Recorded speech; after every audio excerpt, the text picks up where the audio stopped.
Hello guys, panibagong araw na naman. Umpisa na naman yung trabaho natin dito sa barko.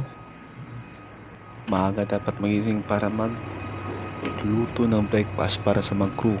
Ito, pababa na ako sa gali. Ito yung gali namin. At ito yung loob ng gali.